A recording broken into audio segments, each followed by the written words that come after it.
My family said I was wasting life because I didn't join the business. "You're just a disgrace," my dad shouted. I quietly left. Months later, he called crying when I still remember the heat in the room when he said it.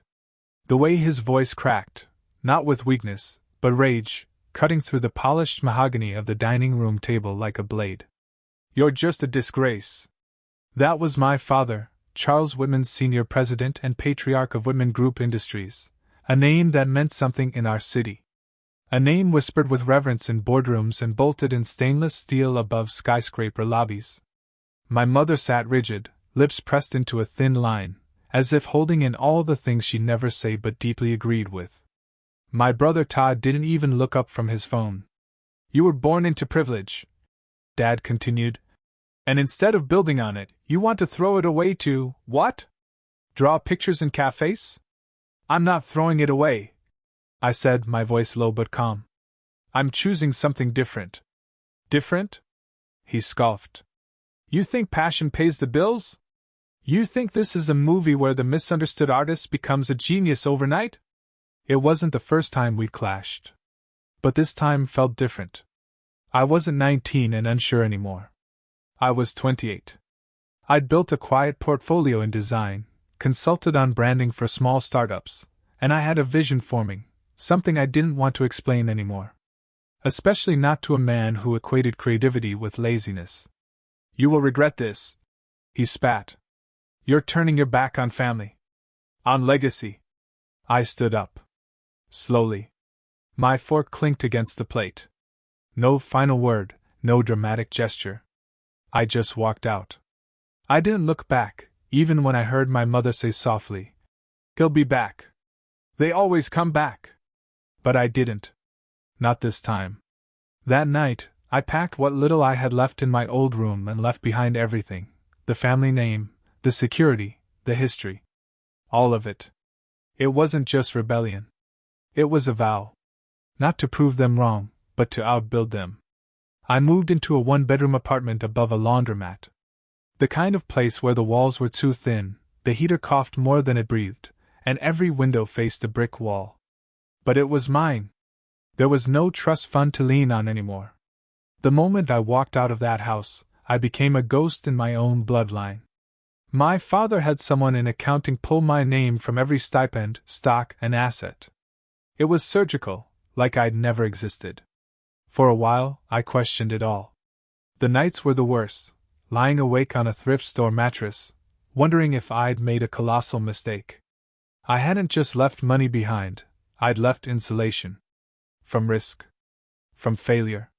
But here's the strange thing about silence: eventually it sharpens your vision.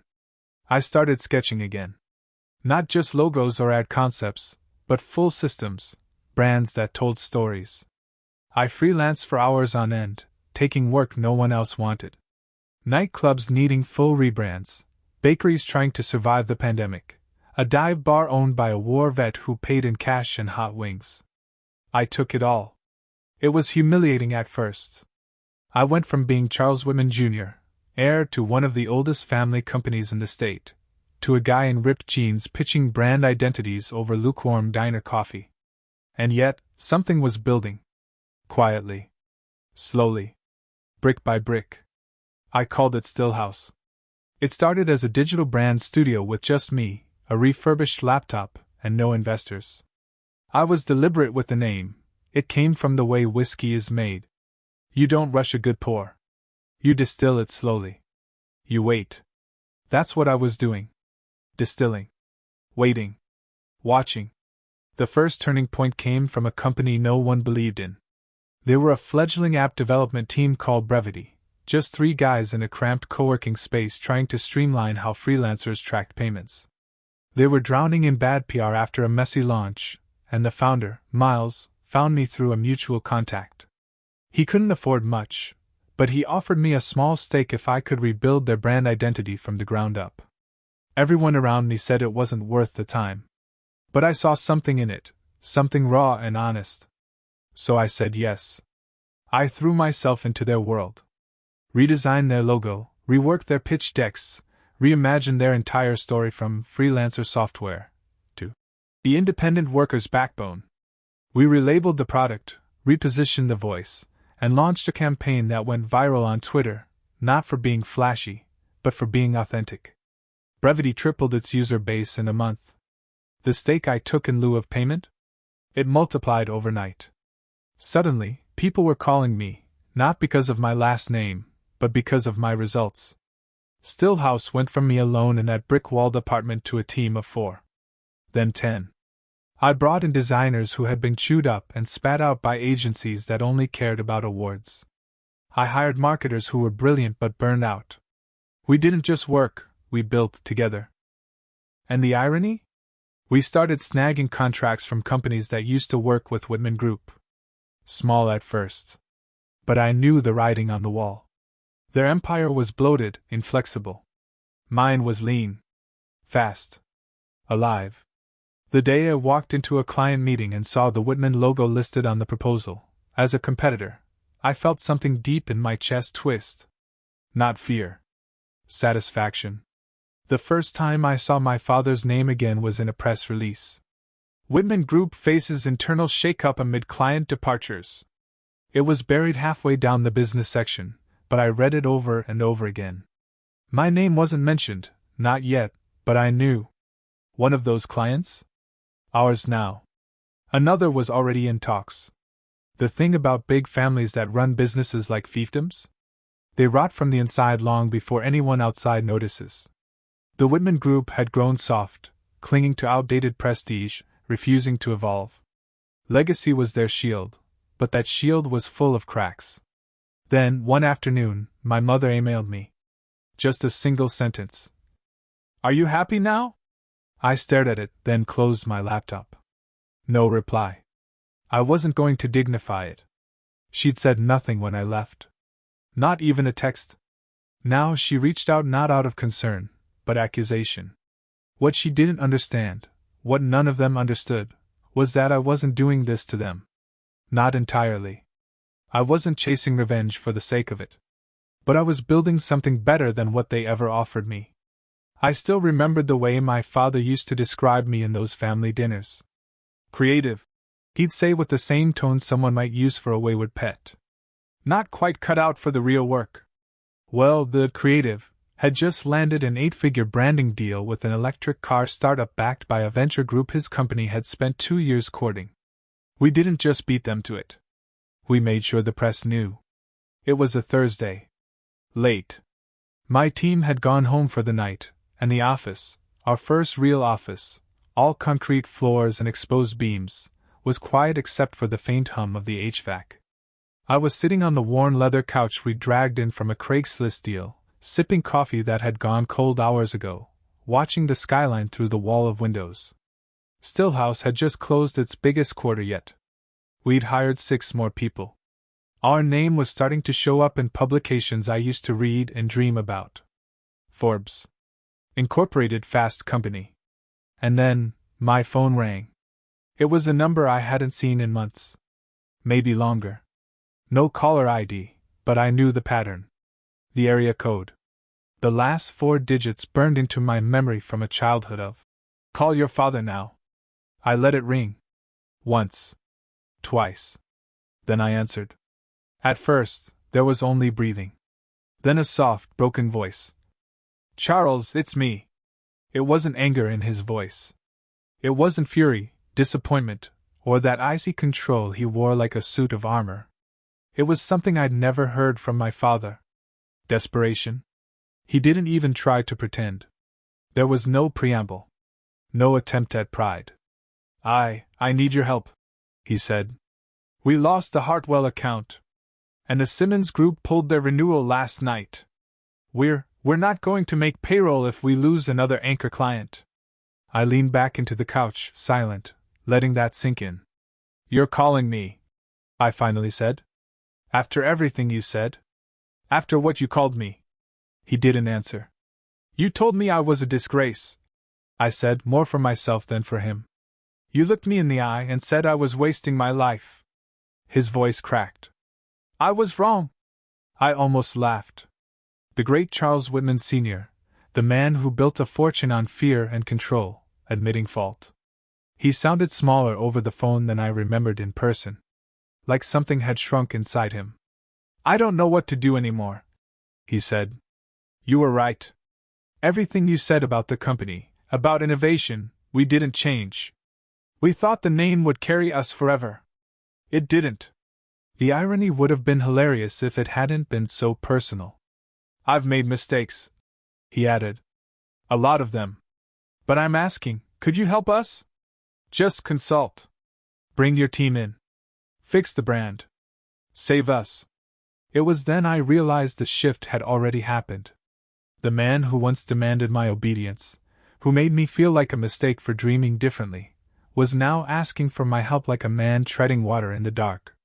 I stood up, walked to the window, phone pressed to my ear. The city glittered beneath me, and for the first time, I didn't feel like I was looking up at it. I had built something. Without them. Without their money, their name, or their validation. You know what I did the morning after you called me a disgrace? I asked. Silence. I went to a coffee shop and made a logo on a napkin. That napkin became a business. That business is now worth more than the annual revenue of Whitman Group's last fiscal year. More silence.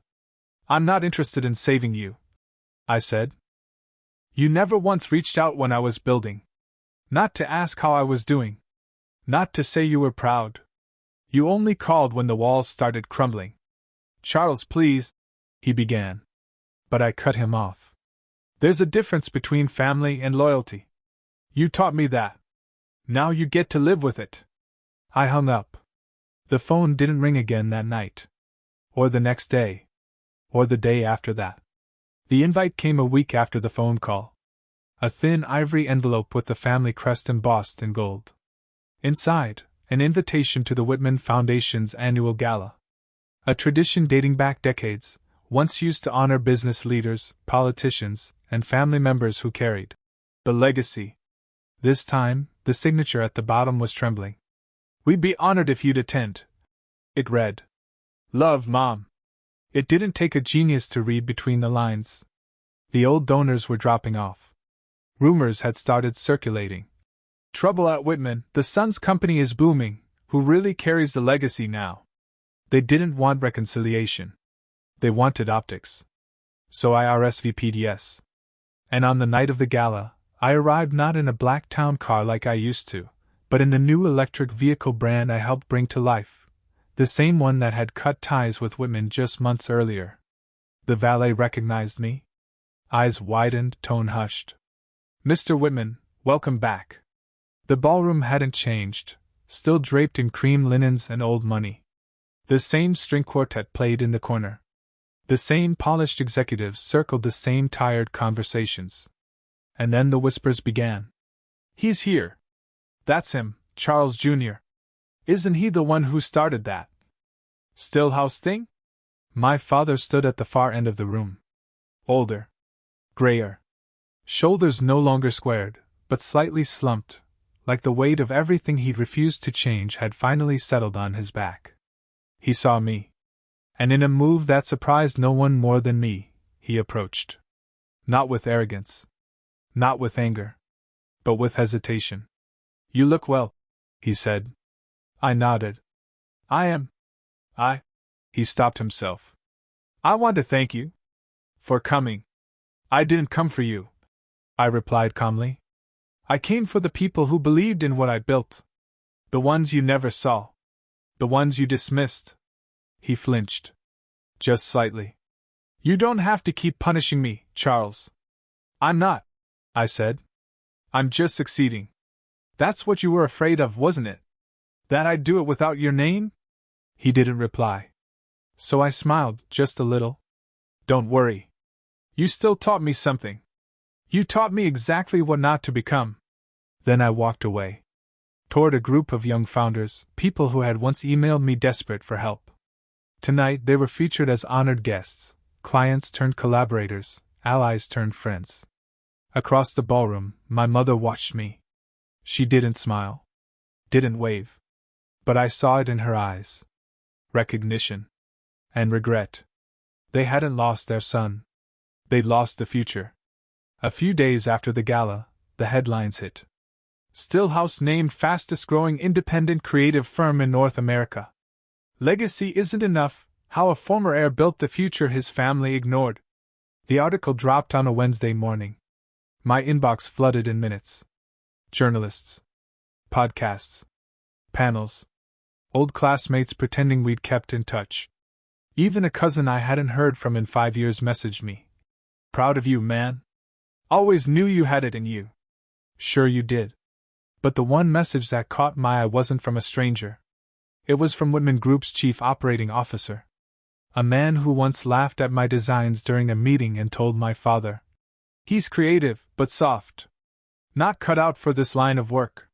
He wrote, "We're exploring a rebrand for Whitman Group. Would Stillhouse be open to a collaboration?" I read it twice. Then again, just to let it sink in. They weren't just asking for help. They were offering me the keys to rebuild what they broke. I didn't respond. Not yet. Instead, I forwarded the email to my team. Subject line: The world turns. That weekend, I was invited to speak at a conference. I almost declined. It was the kind of stage they once told me I didn't belong on. But then I realized something. This wasn't for me. This was for the ones still sitting at dinner tables being told they're a disappointment. For the kids sketching logos in the margins of math textbooks. For the dreamers buried beneath dynasties. So I walked out on stage in a simple black t-shirt. No suit. No watch worth more than a mortgage. And I told them the truth. I was raised to believe that legacy was something you inherited. I've since learned it's something you build. The crowd was quiet, hooked, not just because of what I'd done, but because of why I did it. Then someone asked the question I knew would come. Would you ever go back? To Whitman Group? I smiled. Not bitterly, but with clarity. No. Because I didn't leave a family. I left a mindset. And I've already built something better. It was a rainy Tuesday when I got the message. Not an email. Not a call. A letter. Handwritten. Thick parchment. My name written in elegant, looping script. I didn't recognize the handwriting at first, but when I opened the envelope, the scent of the paper stopped me cold. Lavender. Faint but familiar. Inside was a single-page note signed Abigail. My sister. We hadn't spoken in almost 5 years. Growing up, Abigail had always played the middle ground. Quiet. Polite. Never challenged Dad, but never quite worshipped him either. She did what was expected. She smiled at the right moments. Dressed in neutral tones. Attended all the galas. When I left, she didn't protest, didn't reach out. She just disappeared into the family machinery, like a cog that didn't want to feel too much friction. Now, out of nowhere this. Charles. I watched you walk out that night, and I stayed silent. I didn't know what to say. You always had a fire in you that scared the rest of us, maybe because we'd already let ours burn out. I used to tell myself I wasn't brave like you. But lately I've wondered if silence is just cowardice in costume. Dad's not the same. Neither is the company. They whisper your name in boardrooms now, not in contempt, but in awe. I'm writing to ask for something I never thought I would. Help. Not for him. For me. I want out. I read it 3 times, then set it down, unsure of what I felt. Gratitude? Anger? Some strange mix of both? After all these years, after being cast as the outlier, now she wanted to leave the warmth of the fortress for the fire I built from scratch. A day later we met. A small cafe in the West End, quiet, unassuming. She looked different. Older, sure. But there was something else. Her eyes had lost their practiced stillness. They flickered now. They searched. I'm not here for your company, she said before I could even sit down. I'm here because I can't keep pretending. I sat. Said nothing. I thought if I stayed close to Dad, I could change things from the inside. She continued. But that place, it doesn't bend. It only breaks you slowly. She was right. I had learned that lesson the hard way. I've been following your work, she said, finally meeting my eyes. Stillhouse is alive. It feels like everything Whitman should have become. I let the silence stretch. There were too many things to say and none that felt urgent enough to say first. Then she did something I didn't expect. She pulled a folder from her bag, worn, thick, edges creased, and slid it across the table. "What's this?" I asked. "Everything," she said. "Board minutes. Financials. Legal memos. Internal reports they didn't think I'd see. The company's worse off than they're letting on. The decline isn't slow anymore, Charles. It's free fall." I opened it. She wasn't exaggerating.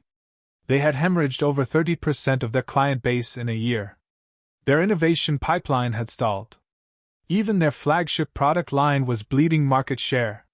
Internally, there were lawsuits quietly being buried, wrongful terminations, misuse of funds, NDA-covered settlements. "I don't know what you'll do with this," she said, standing up to leave. "But you deserve to know. You've already won. But if you want to end this chapter, this is your final page." She paused. "And Charles? I'm proud of you." Then she walked out, coat fluttering behind her. I sat there, coffee untouched, folder in hand, the rain tapping gently on the windows like applause no one asked for. In that moment I realized this wasn't just about revenge anymore. It was about a choice. Do I watch the empire fall, or do I push? I didn't act right away. For days, the folder Abigail gave me sat unopened on my desk at the Stillhouse office. I told myself I was busy, but in truth, I was conflicted. Destroying Whitman Group wasn't just burning a bridge, it was lighting a match to the entire forest I grew up in. But then I remembered the look on my father's face during that phone call. Not guilt. Not love. Just fear. Not for me, for himself. And that's when it clicked. They were never going to learn. Not him. Not the board. Not the legacy protectors clinging to a hollow brand. If I wanted to protect what I'd built, and everything that could come after, I had to end what came before. So I made a call. To a private equity firm that had been circling Whitman for months. They didn't know I had inside documentation. Now they did. I fed them just enough to trigger interest, and from there, it spiraled. 3 weeks later, headlines hit. Whitman Group to be acquired by investment consortium. Terms undisclosed. But those of us who knew, we knew. They had sold. Cheap. Quiet. Fast. It wasn't a win for them. It was an escape. And part of the deal, thanks to an anonymous contributor behind the scenes, included a complete rebranding. The Whitman name would vanish from the public. Gone from buildings. Gone from packaging. Gone from memory. No press release. No ceremony. Just silence.